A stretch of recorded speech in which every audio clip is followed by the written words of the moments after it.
Hi, I'm Grady Mathews. We're going to do another tape, and I'd be greatly surprised if you couldn't dramatically improve your pool game with it. I'm in Charleston, South Carolina at Players Place Billiards, and what an elegant facility this is. I wish all the billiard rooms were as nice as this particular one. Let's begin by talking about dispensing with the most basic of things. This tape is predominantly for players who have some modicum of knowledge. I'm going to start by demonstrating how symmetrical the table is with some kick shots, and I'll show you how to make adjustments off of basic starting points in a few moments. The place I'd like the cue ball to end up with needs to be parallel with the cue ball to the rail, which in this case a 14 ball is. There's a number of ways of phrasing what I'm going to show you with no English. Whatever angle a cue ball or an object ball, for that matter, goes into the rail at, it will exit from a commensurate or similar angle. Thus, this angle in equals this angle out. You always shoot through the diamond, not to the side or the front of it. Another way of looking at it is in percentages, and I like that, and I'll show you why that's important in a few moments. Let's call this straight ahead or 0%. Here's 25, 50, 75. If I come 50% of the distance down, or 2 diamonds, it carries me 1, 2, 3, 4 diamonds down to the 14 ball. So I'm going to shoot right through this diamond, medium speed, no English, and it should take me right to the corner. If that spot were blocked, and I wanted to make the same type of shot, here's 0, 50, this is 25%. Now that's quite a bit of right-hand English, a slow medium speed, should take me right to the corner. If that spot were blocked,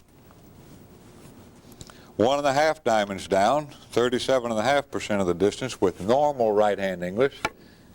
Slow medium speed should take me right to the corner.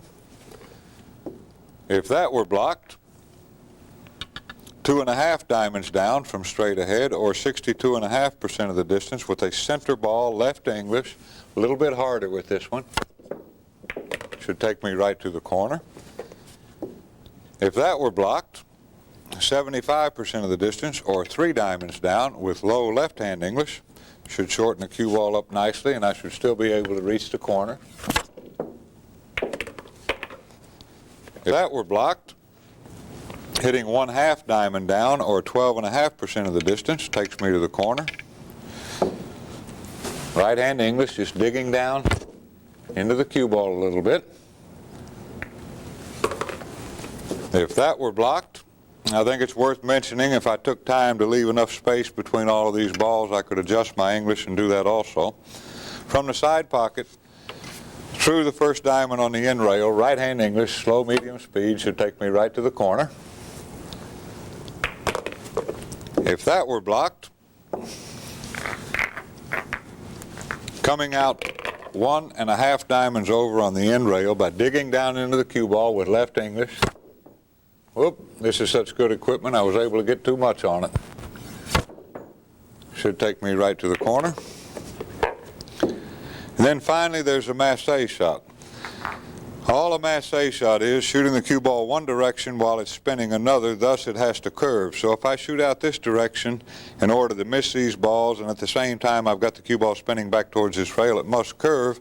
And notice how easily I'm going to shoot this shot.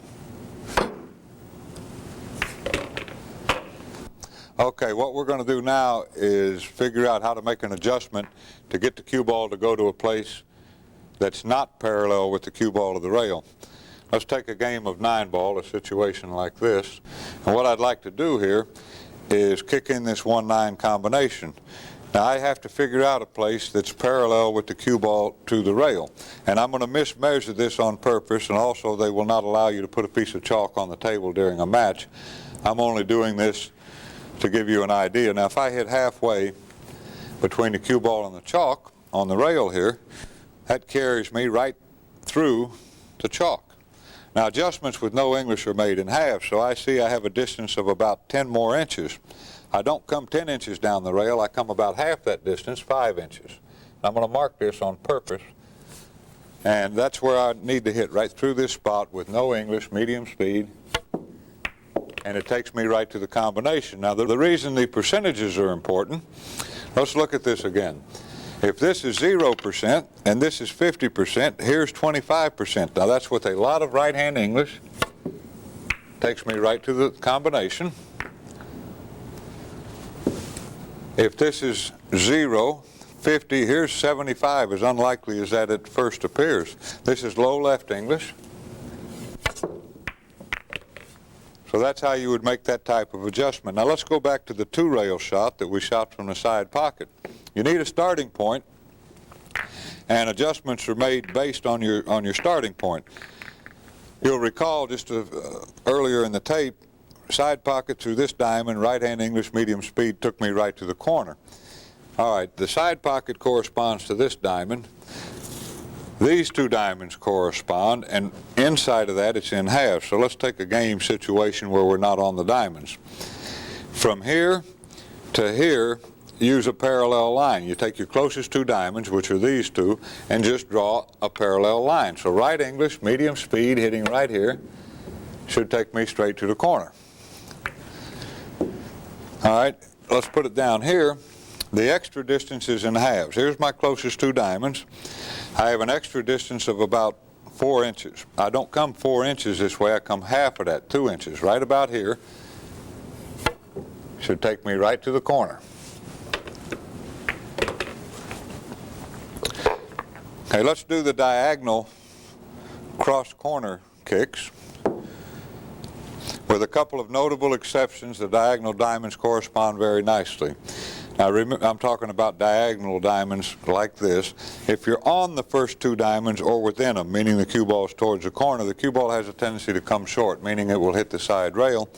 You have to make an adjustment for that. Now again, this is on the diamond. This is not on the diamond here. Okay, I'm right on the first two diamonds. I'm going to come up about a half an inch because this is a new cloth. If the cloth had a little age on it, I would come up about an inch.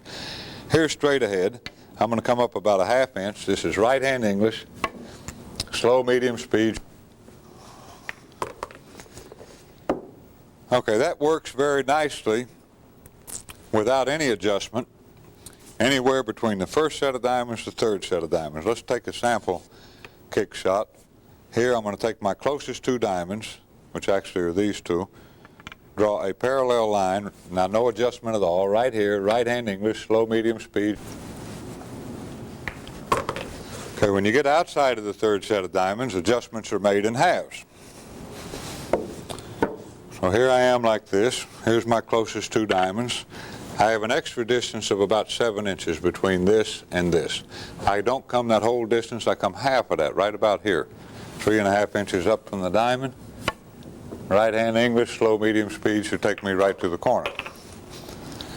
Okay, I'm going to shoot a couple of side pocket system shots and show you how to make adjustments.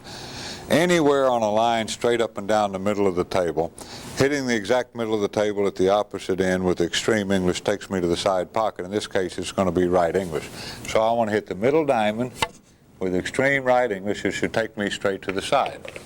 Now, adjustments for that system are made in halves. So if I were out here like this and wanted to kick the one ball in, here's my starting point.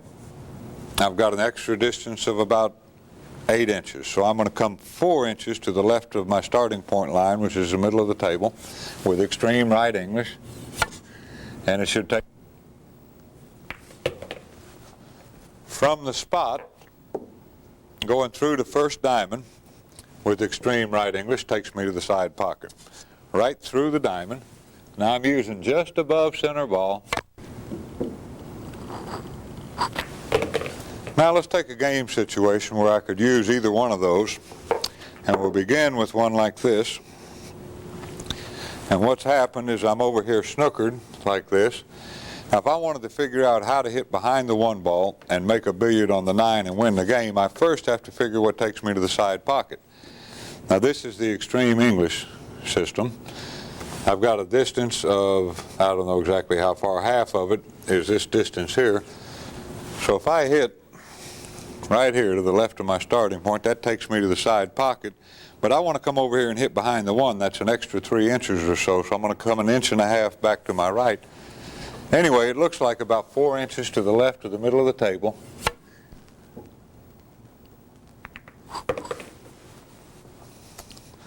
Okay, let's go back to the other system. Going through the first diamond. And adjustments for this system are made in halves. So here I am, I can't reach the end rail, and the 6-ball has me snookered on the 1. The spot through the first diamond takes me to the side pocket, and here I don't have to make an adjustment because going towards the side pocket should hit the 1 and make the 9. Come over here with a parallel line, and right here should give me an excellent chance to make this billiard.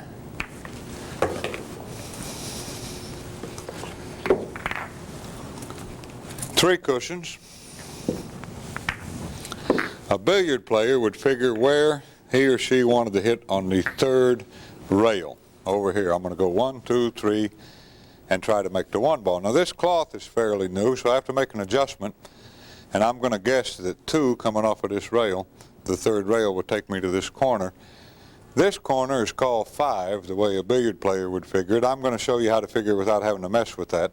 Anyway, you subtract 2 from 5, that gives you 3. So you go 1, 2, 3 on the first rail, and right through 3 on the first rail should take me to this corner.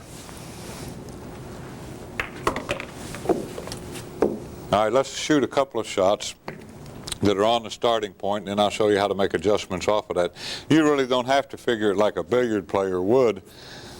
All you need to know is that from the corner, your starting point, you go through the third diamond on the first rail, and it takes you to this corner. So if going from the corner here, through 3 on the first rail takes me to the corner, and I want to come a diamond shorter, I have to hit through 4. Well, 4 is a side pocket, so what I'm going to do is make a little adjustment. I'm going to hit just before the side and add a little left English, and I should...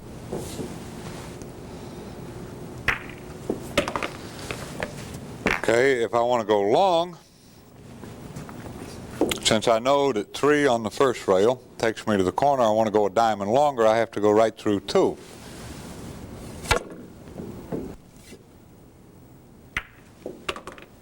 Okay, let's take a couple that are not on the starting point.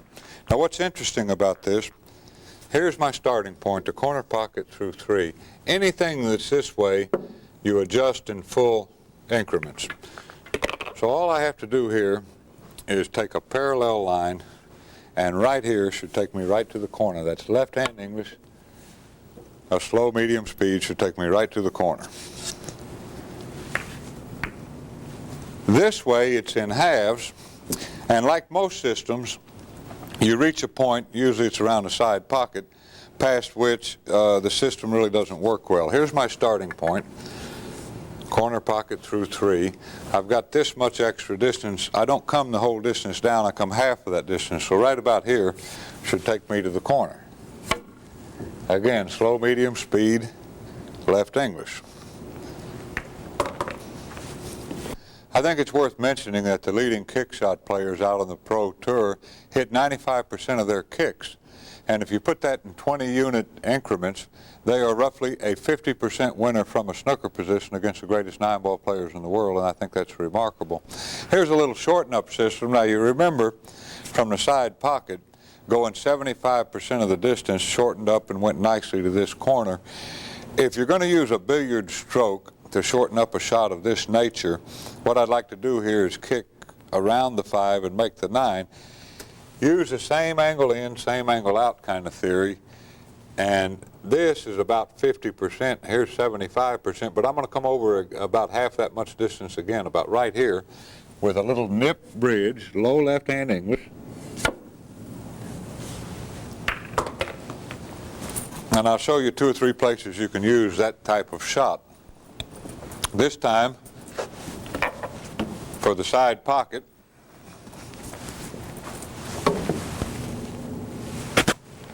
and I've been left like this, and this angle might be a little easier to see. Again, this angle in equals this angle out. That's 50%. Here's 75. I'm going to come up half again, that much distance. Right about here should take me to the side pocket, low left English. Let's look at one across the corner.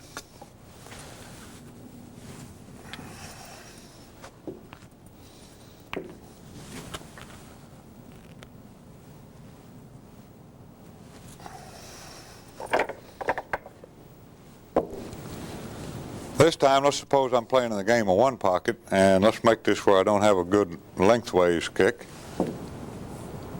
And what I'd like to do, this is my pocket, this is my opponent's pocket, I'd like to make the one for him and perhaps even snooker him behind this 2 and 12.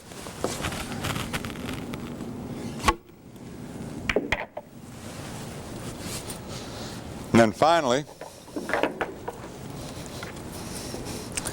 and because, again, this is such great equipment, I'm going to try to do this with 7 balls, which might be unprecedented.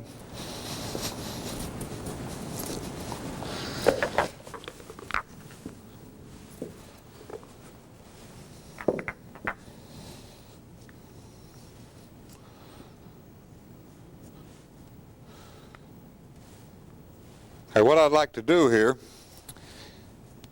is kick the 1-9 combination in. And remember, same angle in, same angle out. Here's about as far this way as I could hit and still miss the 2 ball. That equals out this angle. So what I'm going to do is try to shorten this up, curve the cue ball, or hook it with low left English. Actually, I could use right English too if I wanted to, and make this combination.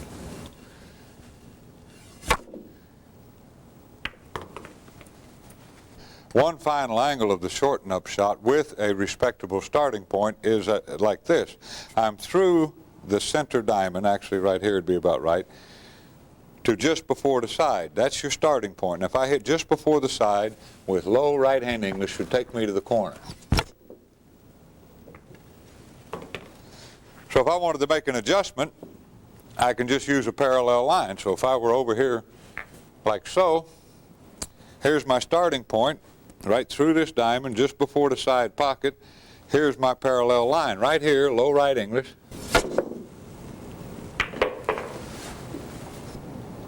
A lot of one-pocket systems are invaluable too, even playing 9-ball. In one pocket, from the spot, if I come about 3 or 4 inches to the left of it, shooting as close as I can to this corner without risking hitting the far point, with no English, takes me right to this corner. And you use a parallel line for that. Here's my starting point. I come over here like this. Here's my parallel line, but it gets interesting here because when the cue ball hits the rail, it actually puts a little right English on the cue ball, which I don't want. So I'm going to come up a little bit. Right here with no English should give me an excellent chance.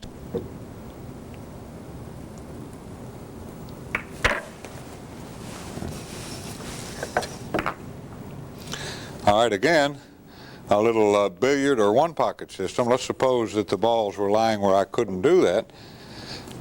From here, I can use center ball or just above center ball, quite a bit of left English, and go 4 cushions. 1, 2, 3, 4. Now, all I have to do to make this is hit the first rail right about in here, around the vicinity of the second diamond.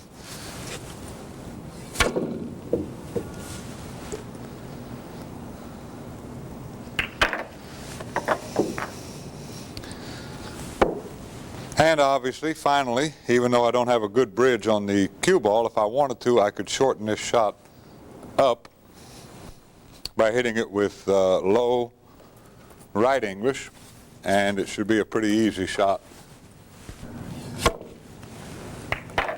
In the previous tape, I discussed a lot of benefits to being able to jump the cue ball after hitting an object ball, and I've expanded upon that. I always enjoy learning myself, and I'm going to give you a good idea of some of the things you can do. The first situation, I'm like this, and what I'd like to do is make a billiard on the 1 into the 9 ball. Now, I can't do that going around this way. No reasonable shot. So what I have to do if I expect to be able to make the 9 is make the cue ball go up and over these balls after contacting the 1. Now, I can use the 90-degree angle principle where I just imagine this to be like this, and here's one leg of my 90, here's the other. All I have to do is make a thin hit on the 1 by digging down into the cue ball a little bit, and I'm going to add a little left English so that the cue ball actually curve a little bit from right to left. This is just a medium speed shot. Okay, let's do that across the short corner because it's just as good a shot, a little harder to see perhaps.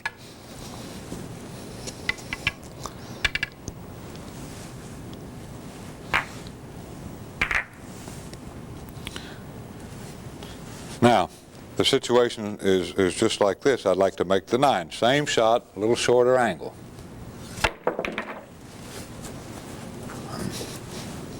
Now on the other tape we shot a variety of position shots, and I'm going to do that now. And again, I've expanded upon that a little bit. And all of these shots are high percentage and very useful in any pool game. In the first case, what I'd like to do, and I'm making these a little bit exaggerated, it's not likely to come up exactly like this in a game. I like to get position on the 2 ball. I can't go forward or draw the ball because I run into these balls, so I need to go over these balls. All I have to do is kind of dig down onto the cue ball.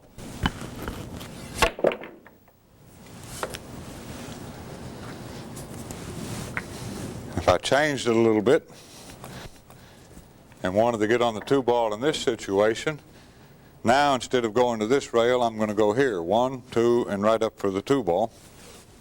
This is a center ball hit, left English. I'm a little hard, but it's the principle of that matters anyway. Okay, let's shoot some breakout shots, and I just recently acquired the knowledge that this was even possible. The first instance, I have a layout like this.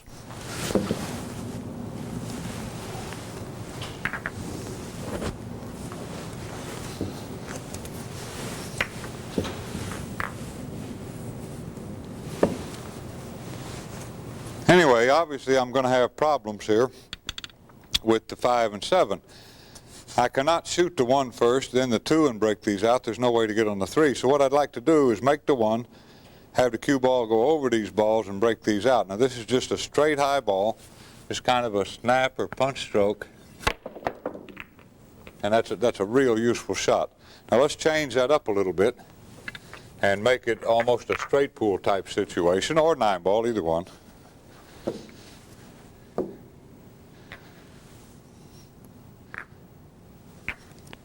And what's happened is that I have a layout where I've got a cluster of balls tied up.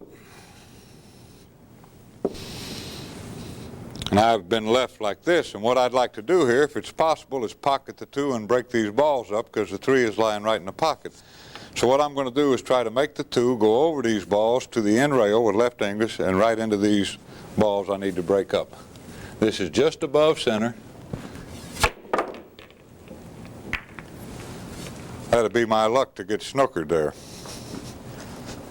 What I'm going to do here is try to use the principle that the harder I shoot, the slower English is to take. You'd have to be a lunatic to even attempt a shot like this, but I'm going to have a stab at it. What I'm going to try to do is hit the 1 with draw and left English and make the cue ball go over these balls, over here, and draw back and pocket the 9 in the corner.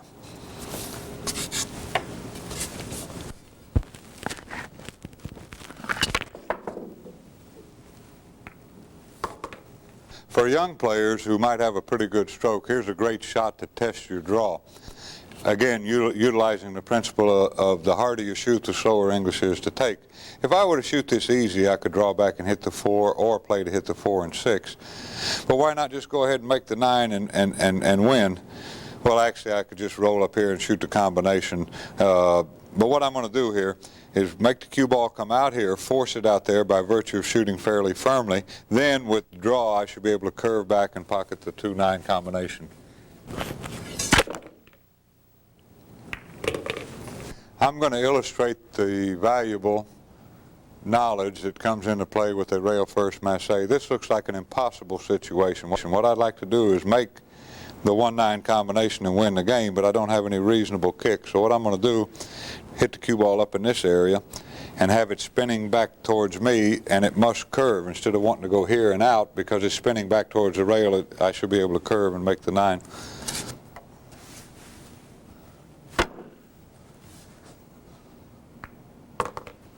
Let's talk about the masse shot for position play.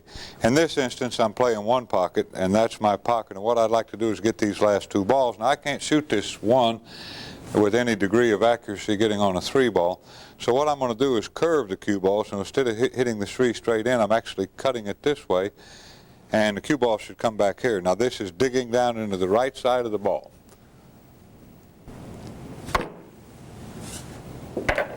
Now, that's one use of it. Now, everybody's had this next situation come up on a number of occasions. What I've done here, I got out of line, and I've gotten exactly straight in on the 7. In fact, let's make the angle even a little inverted. Now my choices here, I can stop the cue ball, bank to 9. I could draw it back here. I risk scratching, getting corner hooked, or maybe not getting a shot on the 9. I could cheat the pocket, try to go to this rail and out, or I could go rail first. None of those are as good as using the Mathews position shot. Again, what I'm going to do is curve the cue ball from my right to my left. So instead of hitting the 7 straight ahead, I'm cutting it to my right. That would make the cue ball go this way. But if I want it to come back here, I only need to have it spinning back this way. So I'm going to dig down on it with a little draw.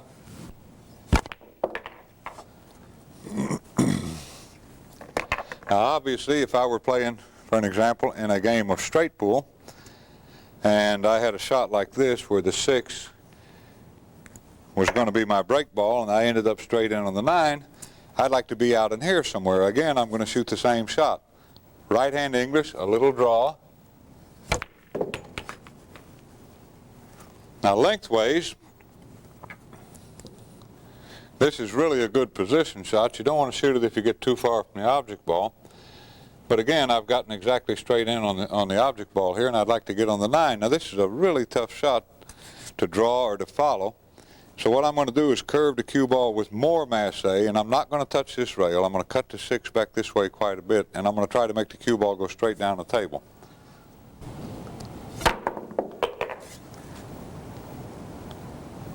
I'm not far enough. It's very fortunate for me that I know this shot. Talk about bank shots for a moment. You have to be in possession of the knowledge that anytime you cut an object ball, it puts English on it. That helps a lot, and then we'll talk about 2 or 3 other physical laws in a moment. The most graphic example I can think of about how worthwhile it is to be able to put English on an object ball is in a case like this. I'd like to make the 1. I don't have a cut or a bank at it. If I can get left English on the 1, though, I should be able to bank it back here. This shot requires a center ball hit. It doesn't work very well with low or high English. So I use just a little bit of right English, center ball. Of course, whatever you put on the cue ball puts the opposite on this. Right English, just a little bit of it, center ball hit. Okay, back to the banks. Anytime you're relatively straight in on a bank, it's good to hit it with a little bit of draw. It's the most natural way to make the bank. What I want to do on almost all my banks is end up with an object ball that doesn't have much English on it. Now get in the habit of figuring same angle in, same angle out. And this isn't hard to figure. Now if I wanted to shoot this hard, on the short rail I'd come about an inch longer, right down about here. So if I hit this hard, that's where I would hit to make it. Let's do it the other way. This angle in equals that angle out. If I wanted to shoot it easy, I'd come up about an inch this way because it would lengthen out on me. The most natural way to make a straight-on bank, however, is just to hit it with a little draw.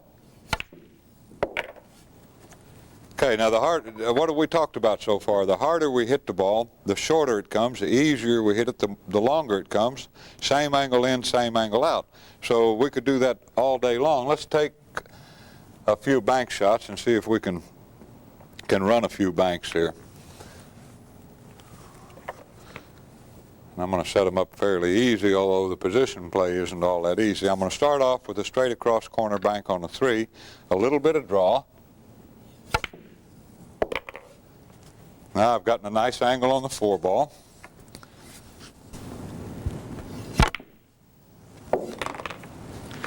Okay, now the 2 across the side or the 1 across the corner. If I shoot the 1, I need a little draw and maybe just a hair of left English. Now I can shoot the 2 across the side. Just a touch of right English because it's not quite straight on.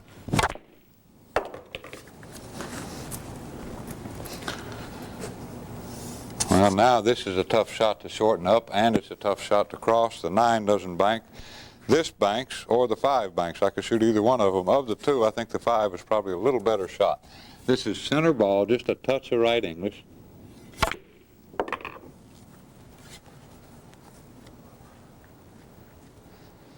Okay, I've gotten a nice angle on the 6, but I have to use a little right English on this, shorten it up, and draw. Now, the 9 doesn't bank, so I'm limited to the 7 across the side. This is low left English.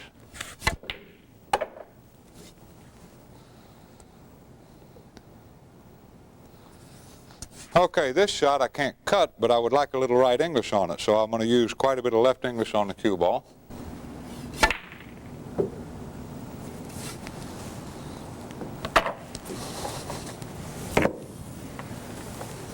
Okay, cross the corner without scratching here. This is a one pocket shot. All I need to do is overcut this ball, center ball.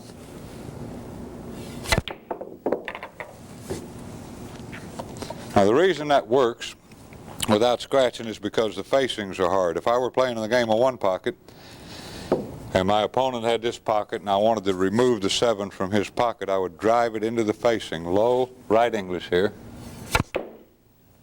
And that's the reason you don't scratch with the cross-corner bank.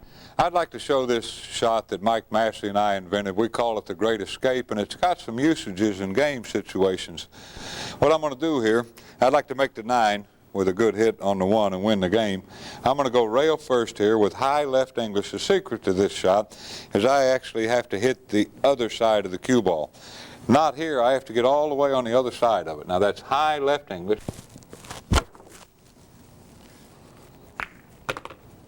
I'd like to discuss some interesting safety possibilities in any pool game. In an instance like this, what I'd like to do is hit the 2 ball and play my opponent safe. And the right way to do this is to put the cue ball behind the 9, which is a lot easier than it seems. If I were to hit the 2 exactly straight ahead, remember our talk earlier, same angle in, same angle out, it equals this angle out. I would hit about half the 9 ball. Now I'd like to not hit the 9 and to also put the cue ball behind the 9.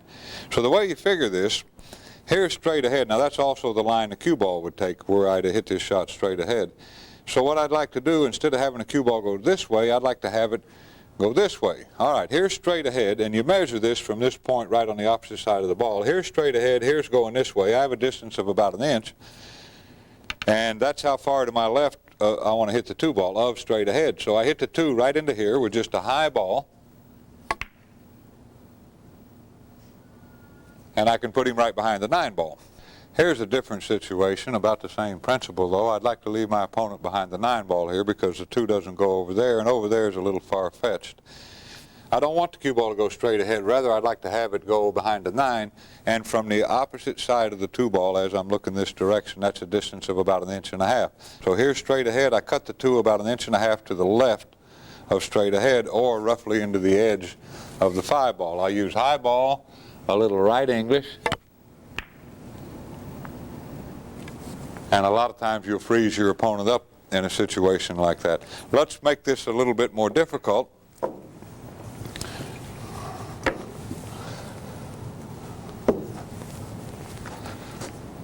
And this time I've been left like this, and again the 2 doesn't pass the 5 ball. So what I'd like to do is put the cue ball behind the 3 and 4. Now good players realize that you don't ever want to leave the object ball close to a pocket if possible. Now if I kick at this and knock it up in front of the side, there's a chance my opponent may kick that in. I'd like to leave it as close to the middle of the table as I could. But anyway, I'd like to go about this angle here. Remember, that angle in equals this angle out. Now to do that, here straight ahead, I've got a distance of about 2 inches measuring on the other side of the 2 ball. So I'm going to cut the 2 about 2 inches to the left of straight ahead. I'm going to use a little right English. So obviously that's a real good safety shot. I'm going to try a very difficult position shot here. I'd like to get on the 2 ball, and it doesn't look like there's any reasonable way to do it. I can't go inside of the 5 and 4, 1, 2, 3 like this. I just have no room. I can't draw it around this way. That's fraught with peril. These are in the way. This is in the way. So what I'm going to try to do is use a billiard type position shot. Center ball, a lot of right English. I'm going to try to go 1, 2, 3, 4, and down here for position in that pocket.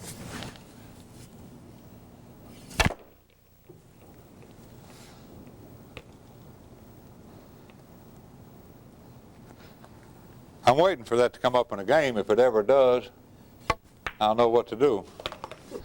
This shot, same principle, same exact shot, except this time I'd like a little more spin on it. I want to pocket the 1 on the side, contact this rail first, and I think you'll like the action after that. I'm playing position on the 2 ball right here. Center ball, extreme right English.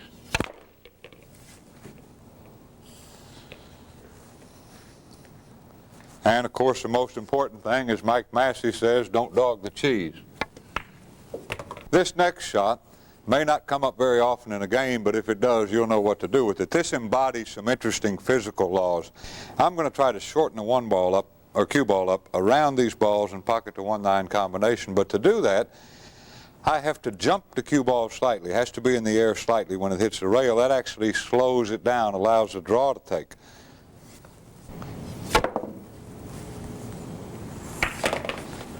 No tape would be complete without some high ball shots. And what I'm going to do here is try to pocket the one, make the cue ball come to this rail and out. And I'm going to shoot it hard enough where it'll pretty much maintain that natural 90-degree angle. Then, because it's spinning furiously this way, I should be able to curve it and come over here and pocket the 9. This is high left-hand English. Another situation where the use of a high ball should enable me to make a billiard on the 9 ball. Here, what I'd like to do is play a billiard off the 1 into the 9, but I can't hit enough of the left-hand side of the 1 as I'm looking at it to play the billiard. So what I'm going to do is bank the 1 with a nice high ball, left English. Now the cue ball should barely touch the 4, but I'm going to try to kind of force follow the cue ball down the rail and pocket the 9. This is high left English.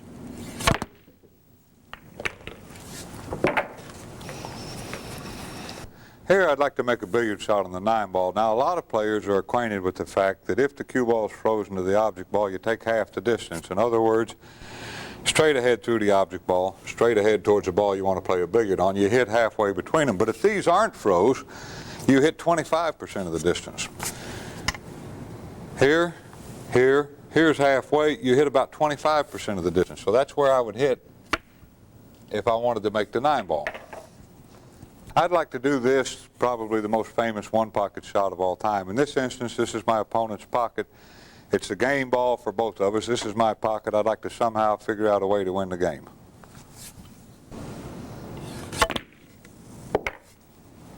Here's a great shot for when the 9 ball, or any other ball for that matter, ends up on the point by the side pocket. What I'm going to do here is try to pocket the 9 in the corner without scratching, and the secret to this is not to shoot it too hard, and I'm going to draw the cue ball into this point so I don't scratch.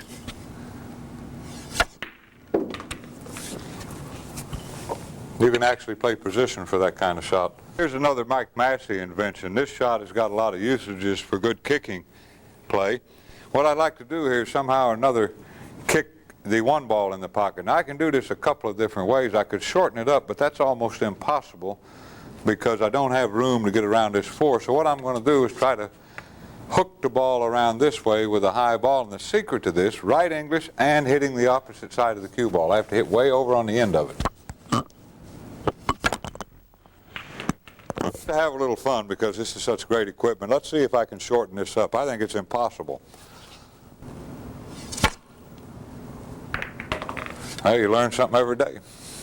Now I'm not done with this shot.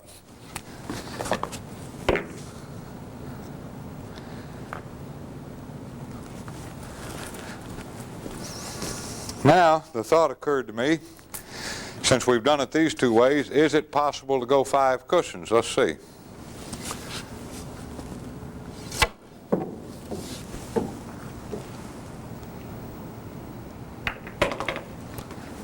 Well, what do you know? That's interesting. Now, we took 3 terrible situations and found a good common sense way to pocket the ball. But anyway, if that comes up, you know exactly what to do with it. Let's talk about the jump shot for a minute.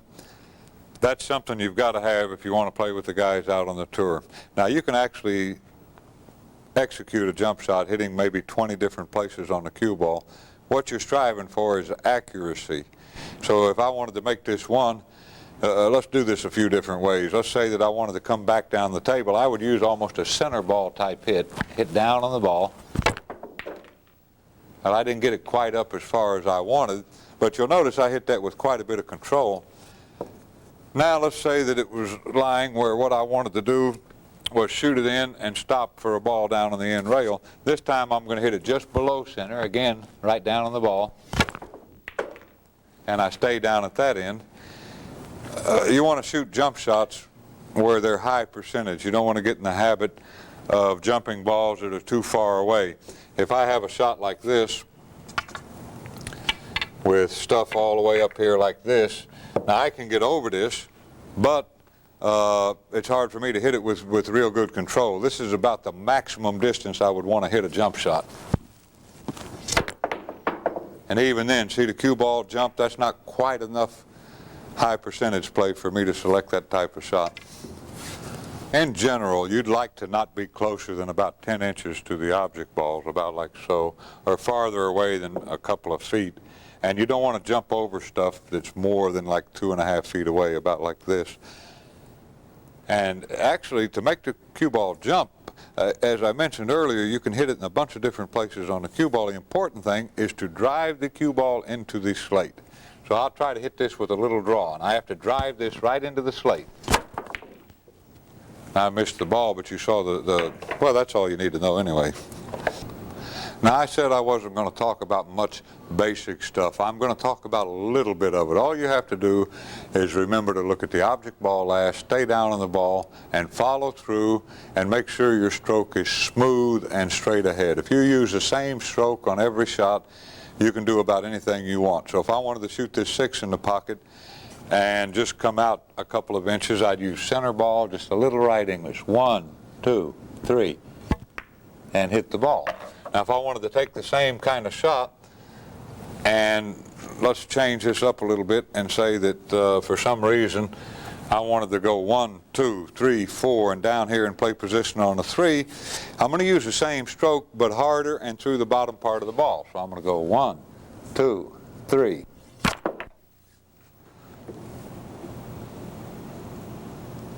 Well, I got a little break. I can see the 3. I'm going to go back to the first tape a minute and redo a shot. A situation like this, I've gotten a little rough on the 8 ball, or perhaps my opponent left it that way. It doesn't matter. What I need to do is get on the 9. I can't use high inside English. I can't get to the end rail.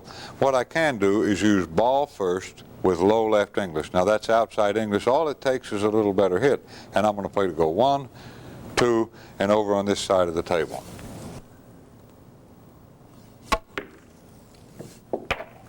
So that'd be the right way to play that shot. Now let's do that a couple of different ways.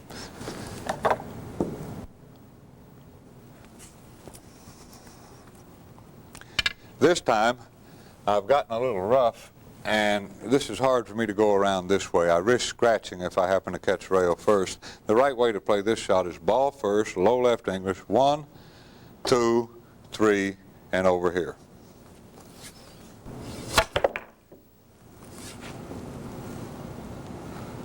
That'd be the right way to play this shot. I should be able to handle this. Here I'd like to shoot the 8 in and get on the 9.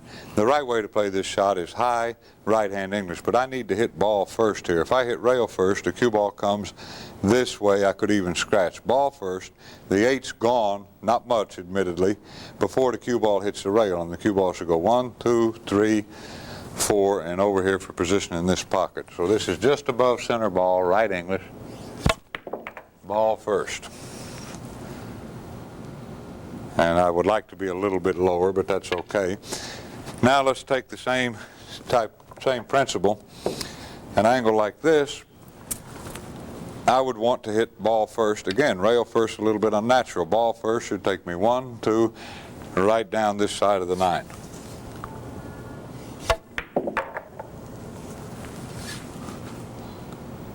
Well, I'm a little weak. Again, I'm very lucky that I know this shot. Let's talk about how to tell whether or not there's a kiss on a crossing bank. That's one where the object ball passes in front of the cue ball. I'm going to go back to an old one-pocket rule. If I could shoot the cue ball past the 8 ball into the corner, then there's no kiss. Here I can't shoot the 8 ball past the 9 ball into the corner. So if I hit this with no English, there's a kiss. I could hit that a million times in a row, there's always a kiss. Now let's redo the shot. This time I've got room to shoot the 8, or the cue ball past the 8 into the corner, there's no kiss. And you can use that for all types of safety play too, in addition to just the banks. Here's another place the same rule would come into play. First of all, I didn't want to say things like this, but I got to tell the truth. All of my gambling life, if I played a guy that would shoot at shots like this, I robbed him. It wasn't even close. Or a guy's up here trying to force follow it or something, I rob guys like that. The right shot here is play safe on the 8 if there's a safety there. And again, I use the rule, if I could shoot the cue ball past the 8 into the corner, there's no kiss. In other words, if I wanted to bank the 8 one rail back down to this end rail, but I can't shoot the cue ball past the 8. So let's see what happens. This should be a kiss here. And you could play that kind of shot all the rest of your life and there'll always be a kiss there. Let's make it a little bit different. This time I've got room to shoot the cue ball past the 8 into the corner, therefore there's no kiss. What I have to watch here is a scratch across the corner.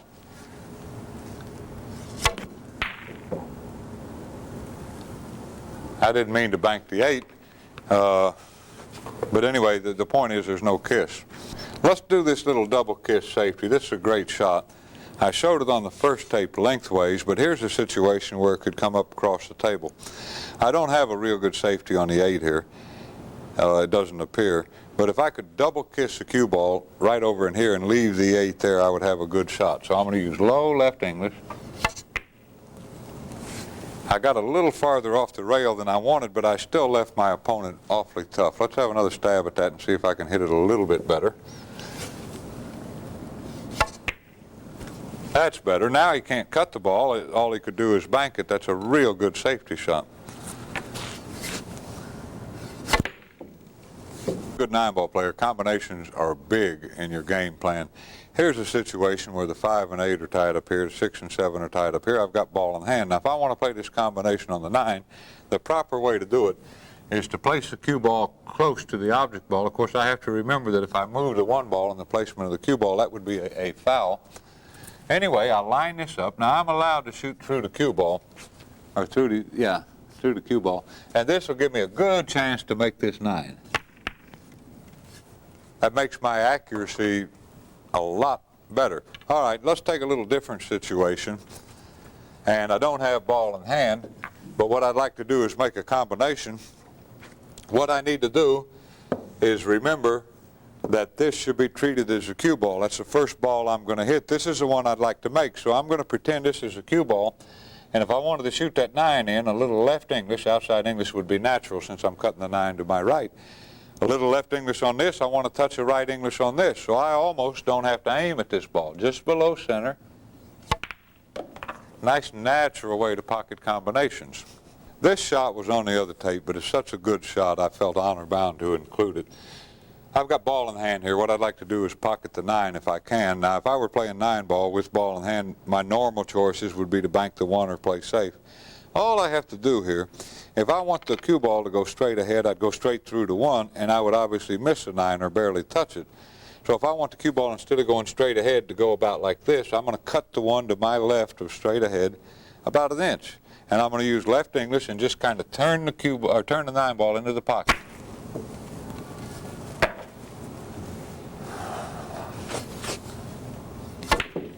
I've gotten an angle on the 8 where it's possible to scratch in the side, so I've elected to go 3 cushions. Now this takes a pretty good stroke, nice follow through, everything smooth, even, and fluid. This is high left English.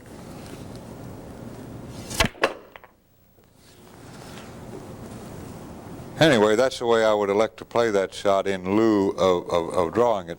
Now I'd like to go over something. I'm going to spot this ball so we can put it back the same place if necessary.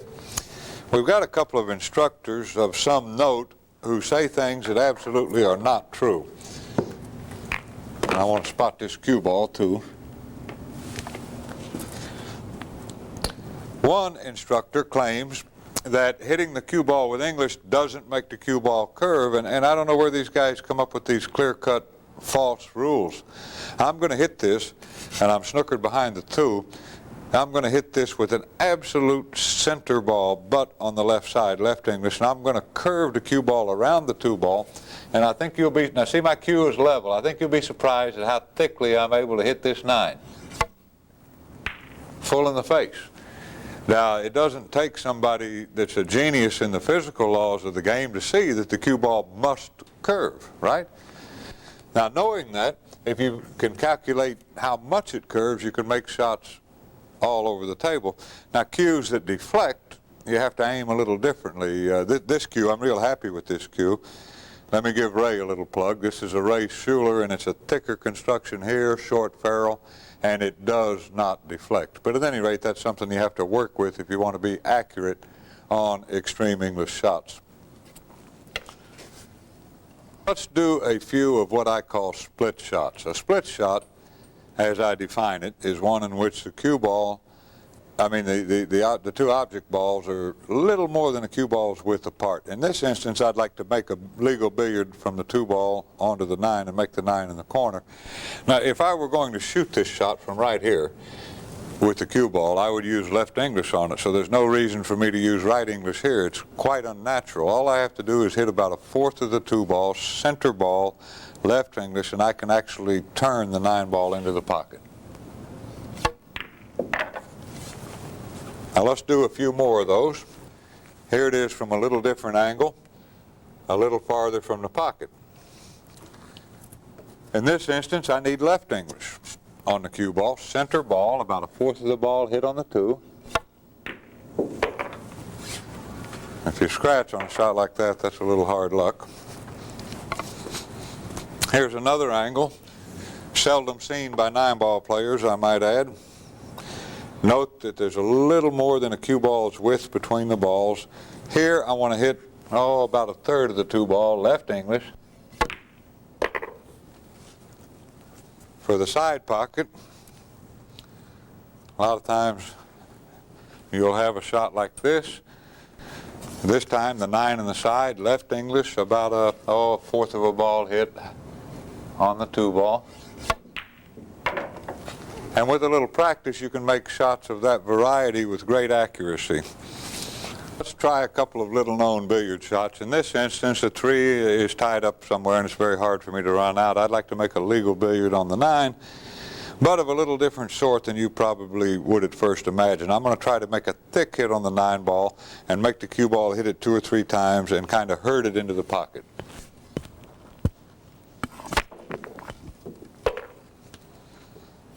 Okay, here's a legal billiard shot, a time shot. A lot of times you might end up like this. I'm going to try to make the cue ball meet the 9 about in this area here and kiss it into the pocket.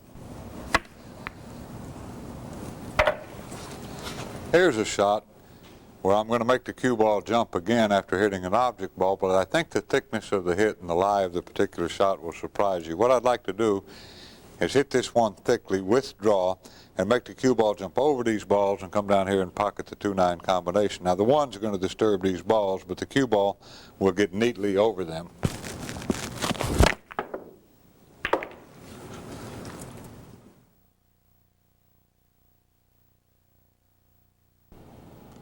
One thing I get asked about an awful lot is how gambling contrasts with tournament play. Well, I've had to support my family all these years, and to be honest with you, there's no comparison. When I gamble with a guy, I have some say-so in what the bet is, where we play, when we play. Nobody knows anything about it. If I win, I might make 2 or 3 mistakes and get away with it. And most importantly, I only got to beat one guy. Let's take tournaments.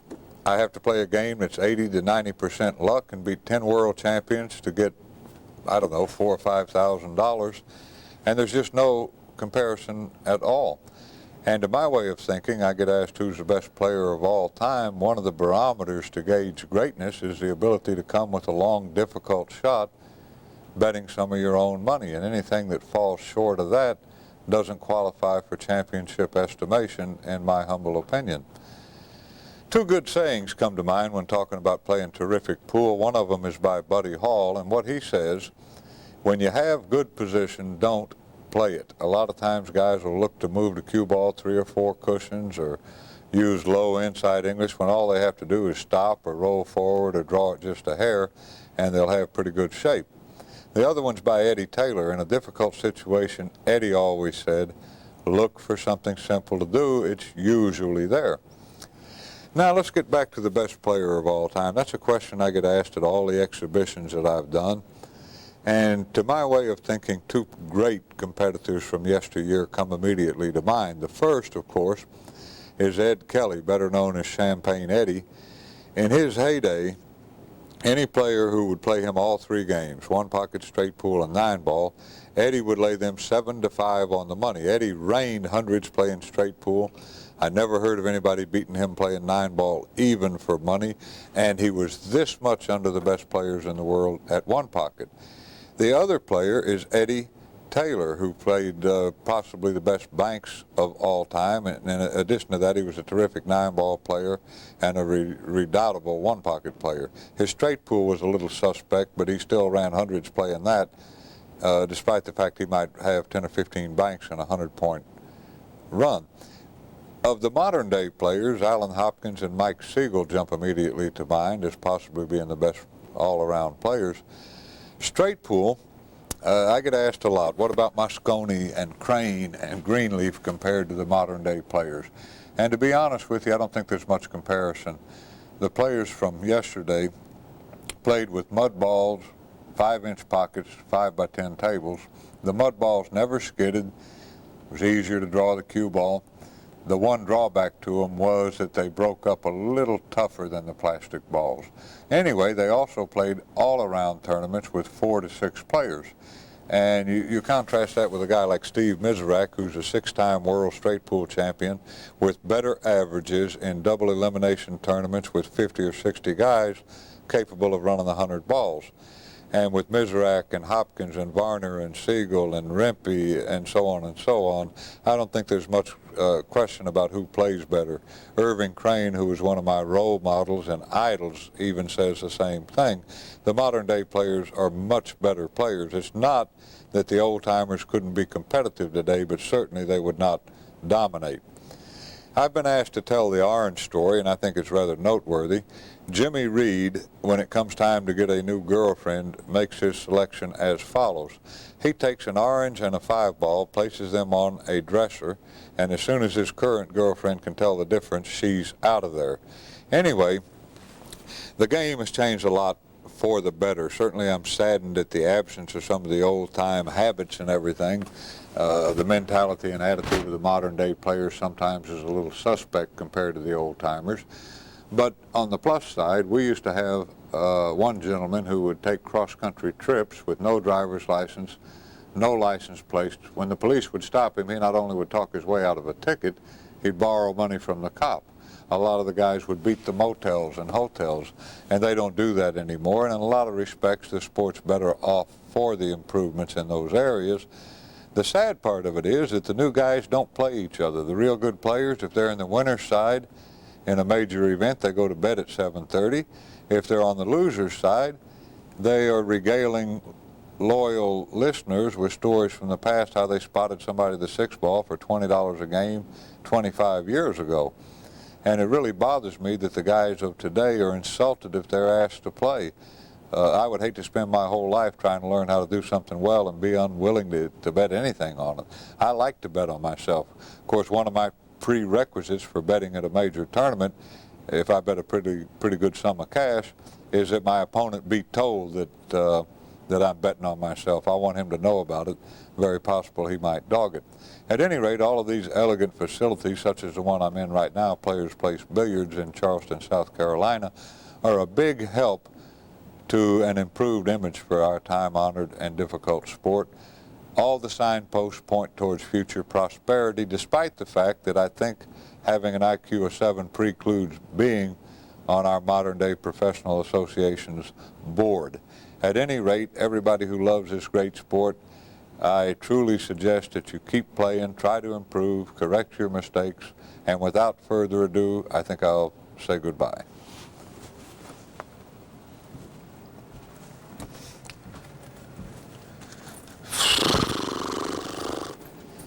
Where did everybody go?